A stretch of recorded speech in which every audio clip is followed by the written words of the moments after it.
हज़रत इब्राहिम अलैहिस्सलाम के ज़माने में जितने भी लोग थे वो सभी बुतों की इबादत करते थे। उनके वालिद भी खुद बुतों की इबादत किया करते थे। उस ज़माने में बहुत ही बड़ा एक इबादत गाह था जहाँ पे बहुत सारे बुत रखे हुए थे। हज़रत इब्राहिम अलैहिस्सलाम को बुतों की इबादत करना बिल्कुल भी पसंद नहीं था। वे अपने वालिद से कहा करते कि आप इन बुतों की इबादत क्यों करते हैं, ये ना तो आपकी बातें सुनती हैं और ना ही आपको कोई हानि पहुंचा सकती हैं और ना ही कोई लाभ। उन्होंने यह भी देखा कि जितने भी लोग थे उन बुतों को सजदा करते थे। वे अपने कौम के लोगों को हमेशा यही समझाते कि इन बुतों की इबादत ना किया करो, लेकिन अक्सर ही उनकी कौम के लोगों को यह अच्छा नहीं लगता था। वे हमेशा ही इब्राहिम अलैहिस्सलाम से गुस्सा हो जाया करते थे। ईद का दिन आया, लोग खुशी मनाने लगे। ईद की खुशी मनाने के लिए लोग घर से बहुत दूर तक चले गए। इब्राहिम अलैहिस्सलाम के वालिद भी घर से बहुत दूर जाने के लिए तैयार हो गए। इब्राहिम अलैहिस्सलाम से कहा, क्या तुम हमारे साथ नहीं चल रहे हो? इब्राहिम अलैहिस्सलाम ने कहा कि मैं बीमार हूँ। इब्राहिम अलैहिस्सलाम के अलावा जितने भी लोग थे सभी त्यौहार मनाने के लिए घरों से दूर चले गए। इब्राहिम अलैहिस्सलाम लोगों के चले जाने के बाद मूर्तियों के पास गए। उन्होंने मूर्तियों से कहा, तुम बोलते क्यों नहीं, सुनते क्यों नहीं? मूर्तियाँ चुप रहीं और नहीं बोली। इब्राहिम अलैहिस्सलाम को गुस्सा आया। उन्होंने कुल्हाड़ी हाथ में ली और मूर्तियों को तोड़ डाला, मगर एक बड़ी मूर्ति को छोड़कर, और कुल्हाड़ी उसकी गर्दन पर लटका दी।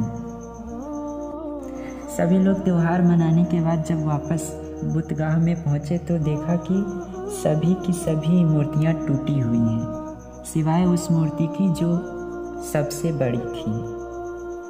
यह सब देखकर सभी लोग हैरान हो गए और उन्हें बहुत ही गुस्सा आया और वे उस शख्स को ढूंढने लगे जिसने उनकी बुतों की ये हालत की थी।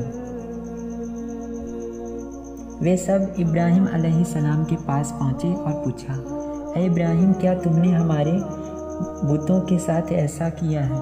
इब्राहिम अलैहिस्सलाम ने कहा, तुम लोग उनसे क्यों नहीं पूछ लेते यदि वो बोल सकती हूँ? मेरा ख्याल तो यह है कि उनमें से जो सबसे बड़ा है उसी ने यह सब किया है। उन सब ने इब्राहिम अलैहिस्सलाम से कहा, अरे इब्राहिम, तुम तो जानते हो कि यह मूर्तियाँ बोलने की शक्ति नहीं रखती। इब्राहिम अलैहिस्सलाम ने कहा, फिर तुम कैसे इन मूर्तियों की इबादत करते हो, जबकि यह न लाभ पहुँचा सकती है न हानि। वह सब एक स्थान पर जमा हुए और बोले, अब हमें क्या करना चाहिए?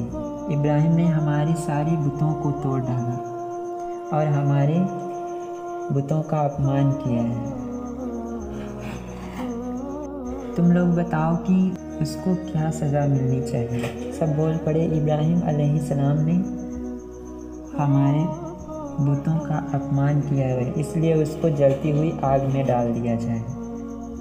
हज़रत इब्राहिम अलैहिस्सलाम को आग में डाला गया, लेकिन अल्लाह ताला ने इब्राहिम अलैहिस्सलाम की सहायता की। आग ठंडी हो गई और इब्राहिम अलैहिस्सलाम को जलने से बचा दिया। जब लोगों ने देखा कि आग इब्राहिम अलैहिस्सलाम को नहीं जला सकी तो वो बहुत ही हैरान हो गए और डर गए। एक रात इब्राहिम अलैहिस्सलाम ने तारों को देखा और कहने लगे कि यह मेरा रब है। जब तारा गायब हो गया और डूब गया तो इब्राहिम अलैहिस्सलाम ने कहा, यह मेरा रब नहीं हो सकता।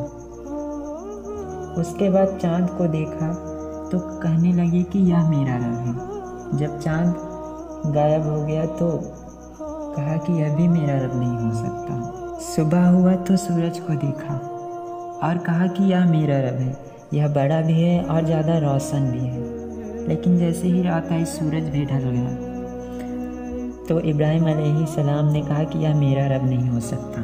अल्लाह तो ज़िंदा है, उसको मौत नहीं आ सकती, वह हमेशा रहने वाला है, वह गायब नहीं हो सकता।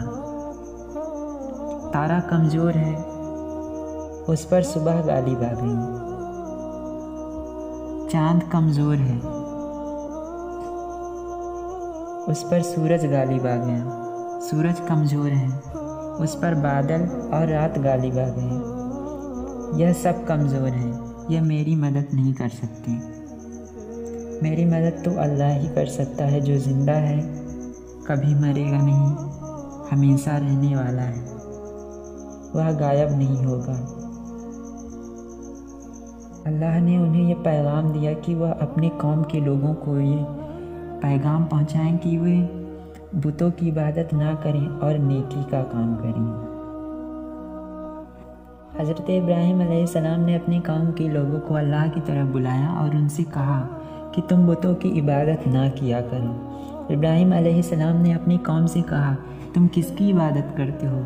उनकी कौम बोली, हम तो बुतों की इबादत करते हैं। इब्राहीम अलैहिस्सलाम ने कहा कि तुम लोग ऐसी चीज़ों की इबादत करते हो जो ना तो तुम्हारी पुकारें सुन सकती हैं, ना तो तुम्हें कोई लाभ पहुंचा सकती हैं और ना ही कोई हानि पहुंचा सकती हैं। वे लोग इब्राहीम अलैहिस्सलाम से कहने लगे कि हमने तो वही किया जो हमारे बाप दादा करते हुए आए। वे बुतों की इबादत करते थे, इसलिए हम भी बुतों की इबादत करने लगे। इब्राहीम अलैहिस्सलाम ने कहा, मैं तो इन बुतों की इबादत नहीं कर सकता, मैं तो उस रब की इबादत करता हूँ जो सारी दुनिया का मालिक है। उसने मुझे पैदा किया, वही मुझे रास्ता दिखाता है, वही मुझे खिलाता है और जब भी मैं बीमार होता हूँ वही मुझे शिफा देता है। मुझे वही मारेगा और फिर जिंदा करेगा। ये मूर्तियाँ ना तो किसी को पैदा कर सकती है और ना ही किसी को रास्ता दिखा सकती है, ना ही किसी को खिला सकती है और ना ही कोई बीमार हो तो उसे शिफा दे सकती है। ना ही ये किसी को मार सकती है और ना ही किसी को जिंदा कर सकती है। शहर में एक जालिम बादशाह था, उसको सब सजदा किया करते थे। उसने सुना कि इब्राहीम अलैहिस्सलाम केवल अल्लाह को सजदा करता है, किसी दूसरे को सजदा करने से इनकार करता है। तो बादशाह को बहुत गुस्सा आया और उसने इब्राहीम अलैहिस्सलाम को बुलवाया। उसके बुलाने पर इब्राहीम अलैहिस्सलाम उसके पास पहुँचे।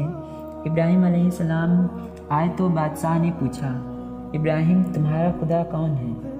इब्राहीम अलैहिस्सलाम ने जवाब दिया कि मेरा खुदा अल्लाह है। बादशाह बोला, कौन अल्लाह? इब्राहीम अलैहिस्सलाम ने जवाब दिया, अल्लाह जो मारता है और जिलाता है। बादशाह ने कहा, मैं भी मार सकता हूँ और जिला सकता हूँ। बादशाह ने उन्हीं के सामने दो आदमियों को बुलाया, एक को कत्ल करवा दिया और दूसरे को छोड़ दिया और कहने लगा कि देखा तुमने, मैंने एक को मार दिया और दूसरे को छोड़ दिया। इब्राहीम अलैहिस्सलाम ने कहा कि मेरा अल्लाह सूरज को मशरिक से निकालता है, तुम ज़रा उसको मगरिब से निकाल के दिखाओ। ऐसा सुनकर बादशाह बहुत ही हैरान और खामोश हो गया, उसके पास इसका कोई भी जवाब न था। हज़रत इब्राहीम अलैहिस्सलाम ने अपने वालिद को अल्लाह की तरफ बुलाया और कहा कि आप इन बुतों की इबादत ना किया करें, ये आपको ना तो कोई लाभ पहुंचा सकती हैं और ना ही कोई हानि पहुंचा सकती हैं। इस पर इब्राहीम अलैहिस्सलाम के वालिद को बहुत ही गुस्सा आया और उन्होंने गुस्से में इब्राहीम अलैहिस्सलाम से कहा कि तुम मुझे मेरे इसी हाल पर छोड़ दो और अगर तुमने मुझे इन बुतों की इबादत करने से रोका तो मैं तुम्हें अपने घर से निकाल दूंगा। ऐसा सुनकर इब्राहीम अलैहिस्सलाम को बहुत ही दुख हुआ और उन्होंने अपने वालिद को सलाम किया और उन्होंने सोचा कि मैं इन सब से दूर किसी दूसरे शहर में अपने खुदा की इबादत करूंगा।